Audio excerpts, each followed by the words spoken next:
I am the Tofu Golem. Please enjoy the video. You start with clean skin and a damp face to boost absorption. Use a P to 1/4 TSB of moisturizer and dot it across cheeks, forehead, nose, chin. Gently press and smooth outward with your palms. Avoid overrubbing. Once done, make sure the moisturizer has settled. Wait about 30 to 60 seconds so the surface feels less tacky. This creates a hydrated base that prevents sunscreen from clumping and prepares your skin for an even, effective sun protective layer. You now apply sunscreen over the absorbed moisturizer.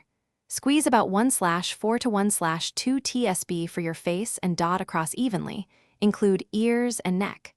Press sunscreen into skin with gentle outward motions rather than rubbing hard.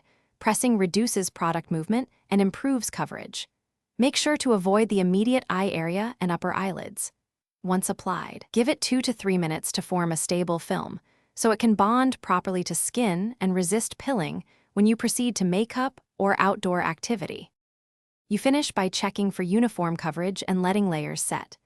Reapply sunscreen every 2 hours when exposed to sun or immediately after swimming or heavy sweating. Use spray or lotion for touch-ups. If you notice pilling or rubbing off, stop, blot excess, and wait another minute. Reduce moisturizer amount next time or switch to a lighter gel formula. For persistent issues, try a chemical sunscreen or a moisturizer sunscreen hybrid designed to layer. This resolves most compatibility problems quickly and keeps. Thanks for watching. Consider subscribing if we helped you today.